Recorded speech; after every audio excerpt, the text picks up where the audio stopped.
que pelo menos é o que mais me preocupa, Vilela. Se você for analisar a guerra entre Rússia e Ucrânia, é uma disputa territorial ali. E você tem, obviamente, uma guerra, você tem pessoas mortas, você tem uma invasão, você tem vários problemas ali. Mas ali há uma ausência de algo que tem muito forte ali entre Israel e Hamas, que é o ódio.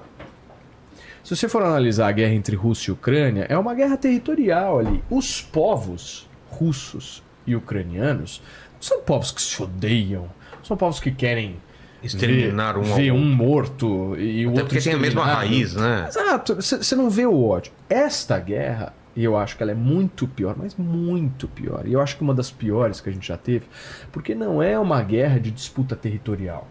Nós não estamos falando aqui de uma disputa de um território específico. A gente está falando aqui da eliminação ou não de uma cultura, da eliminação de uma crença, da eliminação de um povo.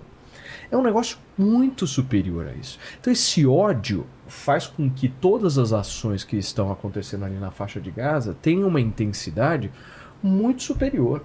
Se você for analisar, por exemplo, a constituição do grupo Hamas, qual o objetivo do grupo Hamas? Se abrir agora o site do Hamas, entrar lá na aba de estatuto dele, você vai entender o que é esse grupo. É um grupo que foi formado para disseminar ódio. É só isso. E aí tem uma preocupação, o Márcio e Gunther, que eu pelo menos tenho assim, e eu fico pensando, meu Deus do céu, como é que nós vamos sair dessa? Porque você olha para as próximas gerações ali, como é que essas crianças estão sendo criadas ali?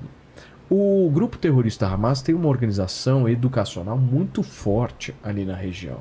Ou seja, há um fomento do ódio, há uma escola do ódio, há uma formação do ódio. Porque eles não estão preocupados com agora.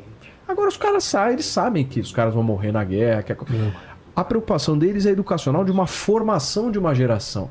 E eu acho que essa próxima geração, depois que esses caras morrerem na guerra e tal, Hamas obviamente ter o seu poder diminuído, eu não acredito numa eliminação do Hamas, porque eu acho que o Hamas é uma ideia, ele não é um território, ele não é um governo específico, ele é uma ideia. E eu acho que essa próxima geração que esse grupo está formando vai ser uma geração ainda mais radical que essa. Porque ela está sendo construída de uma forma muito sólida dentro do ódio, dentro da construção social. E esse ódio que você está falando, ele se espalha pelo mundo, quer dizer, não fica limitado lá. Exatamente. Você tem toda a razão quando você falou. Não fica limitado, porque aí começam a vir os ódios raciais, né? Os ódios do preconceito. Então começa aquela torcida. Mas eu ouvi muita gente dizer que a causa desse atentado foi o Netanyahu, porque é de extrema direita. Os caras Nenhum terrorista, antes de estuprar a menina, perguntou: você é de esquerda ou de direita? Você é de esquerda, então não vou te estuprar. Agora, né? Nem o grupo. Nem o grupo, pois é. Então, justificar porque o Netanyahu é da extrema direita é mentira, é antissemitismo.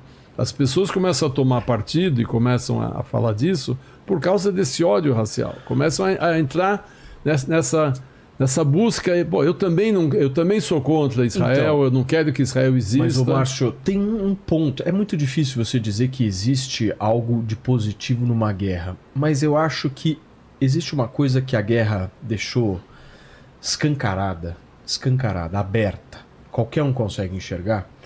Que é aquele cara que já era antissemita e resolveu abrir as suas asas depois que a guerra começou. Saiu do armário. Ou seja, o cara começou a sair do armário. A guerra escancarou isso. Você pode ter a clareza hoje no noticiário, na mídia. Você pode ter a clareza, porque existem níveis de antissemitismo. O antissemitismo é uma régua, vai do 0 ao 30. Tem aqueles caras que estão no 10 centímetros, aqueles caras que estão no 15, tem uma galera, aquela tesoureira do PT lá. Aquela aí já saiu da régua já, né? Mais público do que aquilo, né? Mas eu acho que visivelmente você consegue perceber um antissemitismo enraizado nessas pessoas. Quando uma pessoa, por exemplo, faz um comentário a respeito da guerra, e o comentário é de 5 minutos, ela usa 10 segundos para dizer que, olha, o Hamas cometeu um ato terrorista, mas...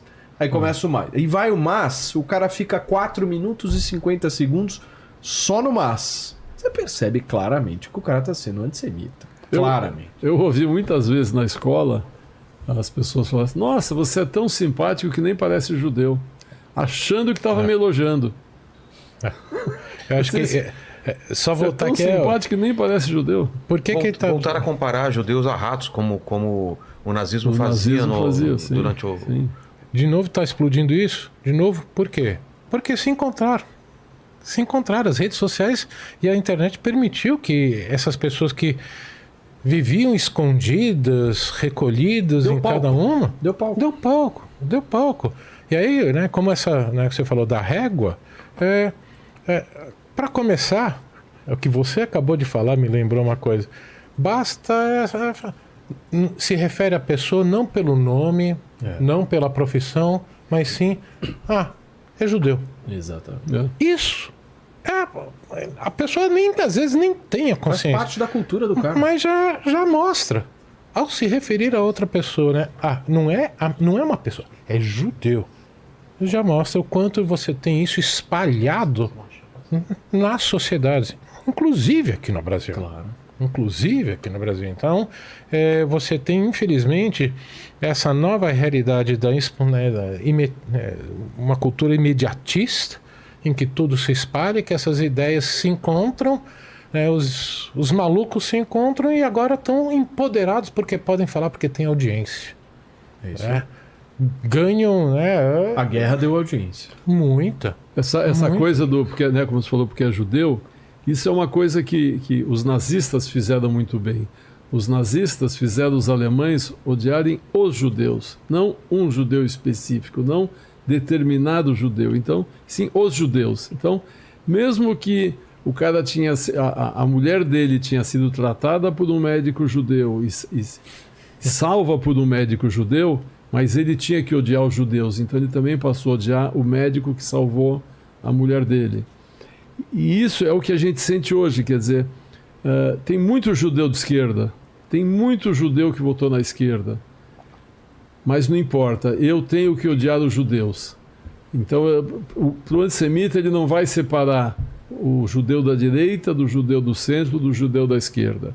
Netanyahu é de extrema direita, então Israel tem que ser destruído. O que o Hamas fez estava certo. Não existe a discussão, o pensamento, mas espera aí, esse judeu é do meu lado, ele é de esquerda progressista, então ele está salvo? Não, ele não está salvo porque ele é judeu. O judeu tem que ser exterminado. O governo agora não é apenas do Netanyahu, né? Agora teve uma coalizão por causa da guerra. O que mostra claramente que mas o que mostra uma certa unidade. Mas o vídeo que você comentou das três reféns, três senhoras falando, você vê que eles usaram exatamente essa narrativa. Claro. Netanyahu, por favor, solte a gente. Eles politizaram. Politizaram, como se fosse o Netanyahu o culpado delas terem sequestradas, como fosse o Netanyahu que não quer libertá-las, não é o Hamas. É o Netanyahu que as sequestrou e é o Netanyahu que não quer soltá-las. Porque eles construíram a narrativa mentirosa, mais uma vez, os progressistas, uma narrativa mentirosa em cima dessa história da extrema-direita. Israel... E o que esse pessoal não entende... Israel não foi só governado Israel foi criado pela esquerda. O kibbutz era a essência do socialismo. Eu morei em kibbutz na década de 70, no começo dos anos 70, quando o kibbutz era um verdadeiro kibbutz. Quer dizer, todo mundo tinha tudo igual, todo mundo recebia igual, todo mundo morava igual.